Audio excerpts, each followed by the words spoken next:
Hey everyone, I'm working to hit 1,000 subscribers, and I need your help to get there. If you enjoy this content, please hit that subscribe button right now. The Dallas Cowboys organization just proved once again why they haven't won a Super Bowl in nearly 3 decades, and this time the dysfunction has reached absolutely catastrophic levels. While the rest of the NFL moved swiftly on Black Monday to clean house and position themselves for success, Jerry Jones sat on his hands and delivered news so frustrating that Cowboys Nation collectively lost their minds. Matt Eberflus still has a job with America's team, and the reasoning behind this decision is so infuriating that it perfectly encapsulates everything wrong with this franchise. Black Monday arrived with its usual carnage across the National Football League. Head coaches were getting pink slips left and right. Pete Carroll was shown the door by the Raiders. Kevin Stefanski got the boot from the Browns. Raheem Morris was let go by the Falcons. The NFL was conducting business as usual, making the tough decisions that needed to be made to move franchises forward. Teams were acting with urgency and purpose, understanding that the early bird gets the worm when it comes to snagging top coaching talent in the interview process, but not Jerry Jones, not the Dallas Cowboys. Instead, America's team decided to stick with their patented strategy of moving at the speed of molasses while Rome burns around them. Matt Eberflus somehow still occupies a position with the Dallas Cowboys despite overseeing one of the most catastrophically bad defensive performances in franchise history. We're not talking about a slightly underperforming unit here. We're talking about a defense that finished dead last in the entire NFL in points allowed per game. Let that sink in for a moment. The Dallas Cowboys, a franchise that built its legendary reputation on dominant defenses led by the likes of Randy White, Ed Too Tall Jones, and the Doomsday Defense, just finished with the worst scoring defense in football. This isn't just bad. This is historically, monumentally, embarrassingly terrible. But wait, it gets worse. The Cowboys' defense didn't just struggle in one area. They were comprehensively awful across the board. Dallas finished third to last in total yards allowed per game, meaning opposing offenses marched up and down the field with impunity all season long. When it came to defending the pass, the Cowboys were absolutely atrocious, finishing dead last in passing yards allowed. Quarterbacks had field days against this secondary, picking apart the coverage like it was a high school practice squad. Even in rushing defense, where Dallas showed marginal improvement, they still ranked in the bottom tier of the league. There wasn't a single aspect of defensive football where the Cowboys excelled or even performed at an average level. These aren't just numbers on a page. These statistics represent a complete and total systemic failure of defensive coaching and scheme. When you have this level of across-the-board incompetence, you can't just blame the players. Sure, the roster has its limitations, but this is the same core group that performed significantly better in previous seasons. The difference? Matt Eberflus and his defensive system that clearly doesn't work in Dallas. The evidence is overwhelming, undeniable, and sitting right there in black and white for anyone with eyes to see. Any rational organization would have made the decision to move on before the sun set on Black Monday. But rationality and the Dallas Cowboys front office haven't been on speaking terms for quite some time. Jerry Jones addressed the media and delivered a masterclass in missing the point. According to reports from Nick Harris of the Fort Worth Star-Telegram, the Cowboys aren't expected to make any decisions about Eberflus for another 10 to 12 days following the completion of their review process. 10 to 12 days. Let that timeline marinate for a second. While other teams are already scheduling second interviews with top defensive coordinator candidates, while Raheem Morris fields multiple offers, while Pete Carroll entertains new opportunities, the Cowboys will be sitting in conference rooms conducting evaluations and reviews of what any fan with a television could tell you after watching just one quarter of Cowboys football this season. Jerry Jones actually said they need this extended timeline because there will be a lot to look at defensively, but that doesn't include any fault attributed to Eberflus. Are you absolutely kidding? The defensive coordinator whose unit finished last in points allowed somehow doesn't bear responsibility for the defense being last in points allowed? This is the kind of logic that makes your brain hurt when you try to follow it. It's gaslighting on an organizational scale. Jerry Jones is essentially telling Cowboys fans that their own eyes and the statistical evidence that confirms what they saw are somehow misleading them. This isn't the first time the Cowboys have shot themselves in the foot with this glacially slow decision-making process. Last year, Jerry Jones pulled the exact same move with Mike McCarthy's situation. Instead of making a swift decision and getting into the coaching carousel early, Jones dragged his feet through his precious evaluation period. The result? Dallas missed out on the opportunity to interview coaching legends and rising stars. Ben Johnson, who has turned the Detroit Lions offense into an unstoppable juggernaut, was unavailable by the time Dallas got around to making moves. Mike Vrabel, a proven winner and former head coach who commands instant respect, had already fielded multiple offers. Liam Cohen, one of the brightest defensive minds in football, was off the board.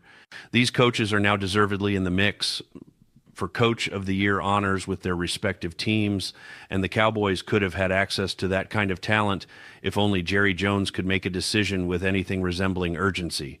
The pattern is undeniable and deeply troubling. This is the same decision-making paralysis that nearly cost Dallas both Dak Prescott and CeeDee Lamb.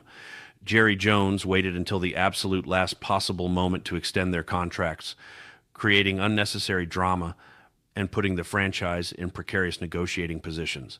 It's the same slow-moving approach that resulted in Micah Parsons, one of the most dominant defensive players in football, reportedly wearing a Green Bay Packers jersey in what must be an alternate timeline or perhaps a nightmare scenario for Cowboys fans. The inability to act decisively and with appropriate speed has become the defining characteristic of this organization's management style. Brian Schottenheimer received praise from Jerry Jones, and to be fair, the offensive coordinator has done admirable work with the Cowboys offense and helped establish a solid culture. But here's the uncomfortable truth that needs to be said. The Cowboys could have had access to better options if they had moved with urgency last year. Now they're potentially making the same mistake again on the defensive side of the ball, except this time the stakes are even higher because the defensive failures were so much more severe and obvious to everyone watching. The list of available defensive coaching talent right now is actually impressive. Raheem Morris just became available after his stint with the Falcons. This is a coach with head coaching experience who knows how to build a defense and develop young talent. Pete Carroll, a living legend who won a Super Bowl with Seattle and built one of the most feared defenses in modern NFL history with the Legion of Boom, is on the market. Jonathan Gannon, who has done excellent work building defenses, is available. Kevin Stefanski, who doubles as a defensive-minded coach despite his offensive background, just got let go. Brian Flores, who has consistently fielded top-tier defenses wherever he goes, could be looking for a new opportunity. These are legitimate, proven NFL coaches who could transform the Cowboys' defense overnight. But here's the crushing reality. In 10 to 12 days, when Jerry Jones finally completes his exhaustive review process and determines what everyone already knows, these coaches will likely be gone. Raheem Morris will probably be interviewing with 3 or 4 other teams by Wednesday. Pete Carroll will have his pick of opportunities by the end of this week. Jonathan Gannon could be locked up somewhere by next Monday. Kevin Stefanski might already have his next gig lined up before Jerry Jones even sits down for his first serious conversation about making a change. Brian Flores could be hired as a defensive coordinator or even a head coach somewhere else while the Cowboys are still shuffling papers and reviewing game film that clearly shows their defense was horrendous. This self-imposed handicap is absolutely maddening because it's entirely preventable. The Cowboys are handicapping themselves for absolutely no good reason. There's no benefit to this extended evaluation period. Everyone who watches football knows the defense was terrible. Everyone who looks at the statistics knows the defense was terrible. The players know the defense was terrible. The coaches know the defense was terrible. The media knows the defense was terrible. Jerry Jones himself presumably knows the defense was terrible, even if he won't publicly assign blame to his defensive coordinator. So what exactly is being evaluated for 10 to 12 days that couldn't be assessed in a single afternoon meeting? The answer, frustratingly, is nothing. This is just how Jerry Jones operates. He moves at his own pace, operates on his own timeline, and genuinely believes that his methodical approach is somehow superior to the rest of the league's more decisive decision-making. It's a stubbornness that borders on arrogance, a refusal to acknowledge that sometimes the obvious answer is the right answer and immediate action is required. In a league where competitive advantages are measured in inches and seconds, the Cowboys are spotting their competition a 10-yard head start and wondering why they keep coming up short. The embarrassment factor cannot be overstated. While other franchises are making bold moves and positioning themselves for immediate improvement, the Cowboys are telling the football world that they need nearly 2 weeks to figure out whether the coach of the worst defense in football should keep his job. It's a punchline writing itself. Sports talk shows across the country are having a field day mocking Dallas for this indecision. Rival fans are laughing. Even Cowboys fans are at their wits' end, venting their frustrations on social media and talk radio. The brand that Jerry Jones has spent decades building is taking reputational damage because he can't pull the trigger on an obvious personnel decision. Cowboys fans deserve better than this. They've stuck with this team through nearly 3 decades without a Super Bowl appearance. They've watched mediocre playoff performances year after year. They've endured the disappointment of having talented rosters that never quite put it all together. They've defended their team against accusations of being overhyped and underperforming. And now they're being asked to simply accept that the organization needs 10 to 12 days to evaluate whether the coach of the league's worst defense should be retained. It's insulting to their intelligence and loyalty. The scary part is that even when Jerry Jones eventually exits the picture, the problems might not disappear. Stephen Jones is presumably next in line to run the organization, and while he might bring some changes to the approach, he's been groomed in the same system and has endorsed the same methodologies for years now. There's no guarantee that a change in leadership will bring the kind of bold, decisive, forward-thinking management that the Cowboys desperately need. The dysfunction might be so deeply ingrained in the organizational culture that it survives beyond any single individual. This situation represents everything that frustrates football fans about the modern Dallas Cowboys. The talent is there, the resources are there, the fan support is certainly there, the history and tradition are undeniable, but the decision-making at the top level consistently undermines all of those advantages. It's death by 1,000 cuts, with each delayed decision and missed opportunity representing another slice that weakens the organization's competitive position. Other teams are zigging while Dallas is still deciding whether to zag. The NFL is a copycat league where innovation spreads quickly and teams that hesitate get left behind. The Cowboys have been hesitating for nearly 30 years now, and the results speak for themselves. The frustration is amplified because the solution is so obvious. Fire Matt Eberflus immediately. Start the interview process with top defensive coordinator candidates right now. Make calls to Raheem Morris, Pete Carroll, Jonathan Gannon, Kevin Stefanski, Brian Flores, and every other qualified candidate available. Get ahead of the competition instead of trailing behind it. Show some urgency and decisiveness for once. Demonstrate to the fan base that the organization understands the severity of the situation and is committed to immediate improvement. It's not complicated, but somehow the Cowboys are making it feel like solving a Rubik's Cube blindfolded. The defensive statistics from this season aren't just bad. They're historically terrible and represent a complete system failure. Dead last in points allowed per game means that opposing offenses scored on Dallas more easily than any other team in football. Third to last in total yards allowed means that opponents move the ball with ease and consistency. Dead last in passing yards allowed means that quarterbacks carved up the secondary like Thanksgiving turkey. Bottom tier in rushing defense means that even the one area where Dallas showed relative strength was still below average. This isn't a couple of bad games or a tough stretch. This is a full season's worth of consistent, comprehensive defensive failure. When you have this level of defensive collapse with essentially the same roster that performed better previously, the finger has to point at coaching and scheme. Players don't suddenly forget how to tackle or cover receivers unless the system they're playing in doesn't put them in positions to succeed. Defensive coordinators are paid to maximize the talent available and create schemes that hide weaknesses while emphasizing strengths. Matt Eberflus did the opposite this season. He created a defensive scheme that exposed every weakness, provided no meaningful help for struggling players, and failed to make adjustments when it became painfully obvious that the original plan wasn't working. That's fireable on its own before you even look at the statistics. Jerry Jones loves to talk about the Dallas Cowboys as America's team, as a flagship franchise with unmatched history and tradition. He loves to remind everyone about the Super Bowls won decades ago and the legends who wore the star. But talk is cheap in the NFL. Results are what matter, and the results under Jerry Jones's leadership for nearly 3 decades have been nothing short of disappointing when measured against the standards he himself claims to uphold. If Dallas truly is America's team, then America's team deserves a front office that acts with the decisiveness and intelligence required to compete for championships in the modern NFL. The 10 to 12 day timeline represents more than just a scheduling decision. It's a symbol of everything wrong with how this organization operates.